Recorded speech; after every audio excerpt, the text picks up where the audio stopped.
V okviru jubilejnega 20. mednarodnega kiparsko-slikarskega projekta Forma Viva Makole sta občina Makole in KUD Forma Viva Makole izdala monografijo 2 po poti Forma Vive Makole. Projekt sta finančno podprli občina Makole in KUD Forma Viva Makole. Monografija 2 je nadaljevanje prve monografije, ki je bila izdana pred 10 leti s finančno podporo Evropske unije programa LIDER. Drugi del monografije so pretekli četrtek predstavili na novinarski konferenci v prostorih knjižnice Josipa Vošnjaka Slovenska Bistrica. Več o monografiji je povedal urednik in predsednik KUD-a Forma Viva Makole Ivan Dvoršak. Nihče ni zahteval niti ficka, da bi dali za to. Ker so videli v našem projektu, da ta projekt nekaj pomeni, ne samo za kraj Makole, za celo slovensko kulturo. Mogoče se tega premalo zavedamo, ampak verjetno bodo ravno s to knjigo, ki jo prebirali mogoče mlajši, videli v tem, kakšen potencial je bil dan Makole in slovenski kulturi. Na prostoru pred kostnico na pokopališču v Slovenski Bistrici je pretekli četrtek potekala osrednja žalna slovesnost ob dnevu spomina na mrtve v občini Slovenska Bistrica. Govornik na žalni slovesnosti je bil magister Branko Grims, poslanec Državnega zbora. Tu leži 416 ljudi, Slovenk, Slovencev, družin, ki so bile zverinsko pobite. Ležijo v opomin in v spomin in zaslužijo vse spoštovanje. Tako kot zaslužijo spoštovanje vsi, ki so bili žrtve totalitarnih režimov 20. stoletja, kateregakoli totalitarnega režima od 3 glavnih, ki so nacionalni socializem ali nacizem, fašizem in pa komunizem oziroma socializem, kot je sam sebe pravilno imenoval. In seveda zaslužijo spomin vsi tisti, ki so svoje življenje dali za Slovenijo. In prosim vas, da se mi v spomin nanje pridružite minuti molka.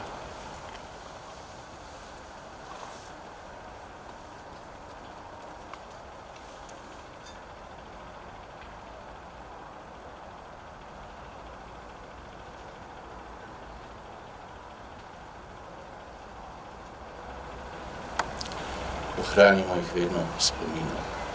Kajti spomin je tisto, kar nas zavezuje. Spomin je tisto, kar je posebej poudarjeno v Evropski resoluciji o evropskih vrednotah in totalitarizmih, evropski zavesti. Kajti spomin je potrebno ohraniti za naslednje rodove, zato da se zgodovina ne ponavlja. Kajti to je trenutek resnice. Ko stojimo tukaj, kot smo prej, pred samimi rovi, danes tukaj ta hip pred grobnico, pa pred Hudo jamo, pa pred vsemi 700 in več prikritimi grobišči, v resnici morišči po Sloveniji, je to trenutek resnice. Trenutek resnice, ki pove, da je bil sistem, ki je nastal po koncu druge svetovne vojne, žal zločinski. Zločinski prav toliko kot tisti, ki je bil pred tem in je bil pred nami. In zaradi tega je treba imeti do vseh enak odnos, tako kot to izhaja iz te evropske resolucije. Da je zločin zločin, da je vsak zločin vreden obsodbe, ne glede na katerokoli ideologijo se sklicuje, da je vsaka žrtev vredna spomina, vredna spoštovanja in da je vsakdo, ki se je v katerikoli obliki boril proti totalitarizmu, kateremukoli že, tudi vreden vsega spoštovanja in njegova dejanja seveda tudi. Danes je to še toliko pomembnije, ker se ene stvari sploh ne želi več slišati ali pa se jih izkrivlja. Ko govorimo o povojnih spominih, takrat se ponavadi reče, ja, to je bila vojna, to veste, to so bili vojaki, to je bilo legitimno, nič od tega ne drži. Danes tukaj stojimo, tukaj je grobnica ljudi, ki niso bili vojaki, ki so bili civilisti. To je nesporno dokazano. Bilo je okoli 80 družin, ki so izginile iz tega območja in verjetno je velika večina tistih ljudi med njimi, ki so tukaj pokopani. Bili so ljudje kot mi vsi, navadni ljudje, očetje, matere, otroci. In samo hoteli so normalno živeti, pa jim to ni bilo dano. To jim je vzel totalitarizem. Zaradi tega je treba o teh stvarih spregovoriti, zaradi tega je treba ohraniti svobodo javne besede, zaradi tega ne smemo nikoli odnehati. Ker stvari v trenutku, v katerem so, znova oživljajo. Glejte, živimo v državi, v kateri se ukinja muzej slovenske osamosvojitve. Kaj podobnega ne boste našli nikjer. Kjer smo 2 leti bili priče, ko so pod tisto rdečo zvezdo, pod katero so morili tukaj. In tukaj ležijo njihove žrtve, noreli po ulicah, zlasti po Ljubljani, in upili smrt, smrt, smrt temu anonemu. In potem uprizorijo neko slaboumno igro, ki jo sami prizorijo, takoj pokažejo, kdo je kriv, če to koga spominja na tiste metode iz 2. svetovne vojne. Mene zelo, tudi za to je treba ohraniti spomin. In potem to izkoristijo za to, da rečejo, da bodo omejevali svobodo govora, preganjali sovražni govor. Kaj so pa počeli minuli 2 leti? To se vprašajte. In pod katerim simbolom so bili? Pod tistim, ki je tukaj molil. Zato, gospe in gospodje, je treba ohraniti svobodo javne besede. Zato je boj za svobodo javne besede, za ohranitev spomina, boj za samostojno Slovenijo, za slovenstvo. Iz spoštovanja do vseh, ki tu počivajo, iz spoštovanja do vseh, ki so kakorkoli prispevali nastanku samostojne Slovenije, iz spoštovanja do vseh, ki so jo gradili, iz spoštovanja do slovenstva kot takega. Kajti Slovenija je po sami postavi neločljivo vezana s slovenskim narodom, ker je v sami ustavi samostojna Slovenija nastala na osnovi neodtujljive pravice slovenskega naroda do samoodločbe. Zato gre v resnici danes in tu. Za ohranitev zgodovinskega spomina, za to, da se zazremo v prihodnost, vendar da vemo, kaj je bilo v zgodovini, da ohranimo izkušnje zgodovine za prihodnost, da se zgodovina ja nikoli več ne bi ponovila. Ker gre za nas, za naše otroke, za našo domovino. Kot bi rekel dr. Jože Pučnik, zdaj gre za Slovenijo. S tem sporočilom vam želim vsem lep dan in pa prosim vas, ohranimo vse, kar se je dogajalo, vse te ljudi in vse tiste, ki ležijo še v 600 neodkopanih jamah po Sloveniji.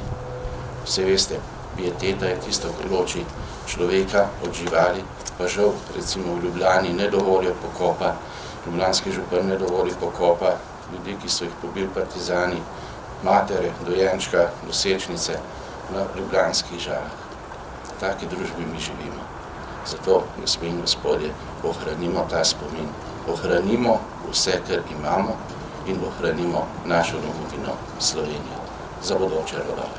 V kulturnem programu, ki ga je pripravil Zavod za kulturo Slovenska Bistrica, sta nastopila oktet Tinje, ki ga vodi zborovodja Ervin Šega in Jana Eglič. V imenu Republike Slovenije je magister Branko Grims položil vence pri rovih na Zgornji Bistrici in kostnici na pokopališču v Slovenski Bistrici. Dr. Ivan Žagar, župan občine Slovenska Bistrica z delegacijo, pa je vence položil k spomeniku na Trgu Svobode v Slovenski Bistrici, pri rovih na Zgornji Bistrici in kostnici na pokopališču v Slovenski Bistrici. Lokalne volitve 2022. Za župana občine Slovenska Bistrica se bo na bližnjih lokalnih volitvah potegoval tudi Ljubo Poles, specialist obramboslovja, ki kandidira s podporo strank Gibanje Svoboda in SD. Ljubo Poles je svoj program predstavil na petkovi novinarski konferenci v prostorih občinskega odbora socialnih demokratov Slovenska Bistrica. Želim si sodelovanja vse skupnosti v tem. Mi bomo izzivali in vabili razne skupine, gospodarstvenike, podjetnike, športnike, kulturnike in tako dalje. Ne zamirijo tisti, ki jih ne naštejem, in mlajše in starejše. Ma koga vprašati, v kakšni občini si želi kot same ljudi? Ja, jaz se lahko delam pameten in rečem, za mlade je pa potrebno to pa to. Seveda, ampak moram to z njimi preveriti. Torej, česa si vi želite? Isto velja za starejše, isto velja za gospodarstvenike. Torej, mi želimo temeljito preveriti naša izhodišča, zato da bomo v jeseni napisali in spisali ta dokument Vizija in strategija razvoja občine Slovenska Bistrica in potem vse, kar bo sledilo temu osrednjemu fokusu. Mi, torej vsi ostali dokumenti, proračun, implementacijski načrti, projekti in tako dalje, vse bo usklajeno s tem, kar bomo odredili, kam hočemo iti. Mestno središče bomo odprli za pešce, to bo postala cona za pešce. Mestno središče ne bomo samo uredili, ampak ga bomo oživili. Veste, jaz imam dostikrat vtis, da je Slovenska Bistrica več ali manj spalno naselje. Jaz si želim čim več kulturnih dogodkov in ko se pogovarjam tudi z ljudmi, vidim, da to pogrešajo. Ne? Čim več raznih dejavnosti, kulturnih dogodkov, ki bi jih vabili v mesto, ki bi bili prijetni za otroke in odrasle. Ne? In to bomo storili. Seveda potem pomeni, da bomo morali malo promet preurediti. To je logično. Če bo potrebno, bomo zgradili tudi dodatna parkirišča, že obstoječa parkirišča, ki jih imamo, ne, občinska, seveda moram reči občinska, pa bomo nadkrili s fotovoltaiko. Zmanjšali bomo energetsko odvisnost na tem področju. Torej, ko bomo več teh parkirišč nadkrili, bi lahko rekli, da smo naredili pravzaprav eno majhno sončno elektrarno. Ne? Po drugi strani bomo hkrati zahtevali, ker to ni v naši pristojnosti, od distributorjev električne energije, da se okrepi električna mreža v Slovenski Bistrici. Ker danes vsak tisti, ki bi želel si postaviti svojo mini elektrarno na streho, tega ne more narediti zaradi tega, ker omrežje tega ne dovoljuje. Ne gre. Torej, mi bomo delali na tem, da bomo to omrežje bistveno okrepili. Izdelali bomo seveda nov prostorski plan. Tudi ta bo sledil tisti viziji in strategiji. Novi prostorski plan bo omogočil definitivno dve stvari. Širjenje tako v poslovnem kot v stambenem delu. Torej, naredili bomo pogoje in vse pogoje za novo industrijsko cono in naredili bomo pogoje za to, da se lahko v stambenem delu zadeve širijo.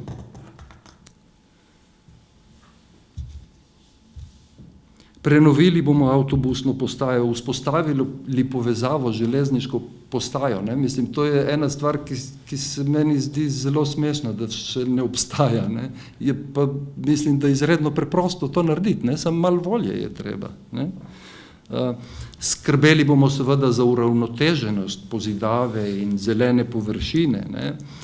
In zgradili bomo več neprofitnih stanovanj. Naš cilj je mladim dati čim boljše pogoje za to, da tu kvalitetno živijo. Ne samo mladi, tudi vsem drugim starostnim skupinam. Ampak dosti se iščejo neprofitna stanovanja v Slovenski Bistrici, dosti je interesa za tem in mi želimo tudi dati roko in omogočiti mladim, da dobijo ta neprofitna stanovanja. Po drugi strani pa grem takoj na drugo kategorijo. Gradili bomo varovana,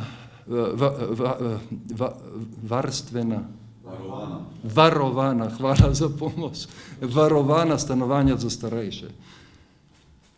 Tendence so take, da nas je vse več starejših in tako se bo tudi nadaljevalo. Ne?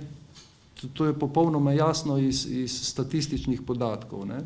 Varovana stanovanja pomenijo za starejše eno dobro kvaliteto življenja zraven vsebin, ki jih potrebujejo. Nadgradili bomo seveda tudi možnosti oziroma kapacitete doma za ostarele, ampak ne samo kapacitete, torej ne samo kvantitete. Šli bomo tudi za tem, da bomo omogočali neke vsebine, ki bodo pomenile tudi bolj kvalitetno doživljanje starosti. Ne? Torej tudi na tem bomo aktivni. In naj se vrnem še malo k mladim, ne? Tako da je bolj zanimivo, da malo skačem. Za mlade podjetnike bomo ustanovili in postavili sodoben coworking place, coworking prostor. Taki prostori so se po svetu pokazali kot izredno učinkoviti. To so prostori, v katerih je veliko mlajših podjetnikov, kjer jim je omogočeno sodelovanje in izmenjava idej. Hkrati pa imajo seveda tudi in konferenčne prostore in kotiček za popit kavo, sok in tako dalje. Torej ene take moderne oblike, eno tako moderno obliko bomo uvedli. Zgornja Polskava bo dobila 9-letko, danes je nima. Ne? Skrbeli bomo za to, da bomo tudi optične kable, optično omrežje razširili. Niti ne vem, če je potrebno, ampak normalno, da bomo obnavljali obstoječo infrastrukturo, ne, tako cestovno, kot tudi kanalizacije in tako dalje. Ne. Smo za fotovoltaični zeleni prehod, ga podpiramo in bomo, hkrati pa smo proti temu, da se nam dogaja taka praksa, kot se je vezana za postavitev elektrarne na veter na Kalšah. Mi ne bomo nobene naše skupnosti silili v to, da bi se na njihovem prostoru postavila recimo vetrna elektrarna ali več njih, če ne bodo oni s tem zadovoljni in če si ne bodo oni tega želeli. Pa dajmo še malo okoli športnih aktivnosti, ne. Prenovili bomo določene športne objekte, tako nogometne kot atletsko stazo, kot judo, naš center, kegljišče. Imamo namen postaviti 100 kilometrov novih kolesarskih prog in povezati okoliška naselja s kolesarskimi progami. Na tak način tudi ustvarjati, poleg te ureditve mesta in tako dalje, tudi večje pogoje za uveljavitev turizma, tudi nekega športnega turizma in tako dalje. Ne? In to ni šport, je pa kultura. Namen imamo zgraditi en tak večnamenski kulturni objekt, kjer bomo imeli torej možnost izvajati določene koncerte, kjer bomo imeli možnost izvajati določene predstave, v okviru katerega bo tudi kino. In namen imamo seveda, da ta objekt zaživi in da postane zelo priljubljen objekt v našem koncu. Povečali bomo tudi financiranje športnih vsebin in agitirali za to, da se pazimo tudi na tak način, da ohranjamo dobro fizično kondicijo s športnim udejstvovanjem. Kot župan bom definitivno pazil na to, da bom zagotavljal zakonitost delovanja naše inštitucije in našega dela. Da bom skrbel za sodelovanje in transparentnost. Želim si svojim znanjem in izkušnjami pomagati v razvoju Slovenske Bistrice in upam, da mi bo to omogočeno. Hvala lepa. Ljubo Polesu so na novinarski konferenci podporo izrekli dr. Vito Martinčič, vodja lokalnega odbora Gibanja Svoboda, poslanec Gibanja Svoboda Tomaž Lah ter Sebastijan Zbičajnik, sekretar Ministrstva za pravosodje in dr. Peter Cvehte, predsednik občinskega odbora Socialnih demokratov. Lokalne volitve 2022.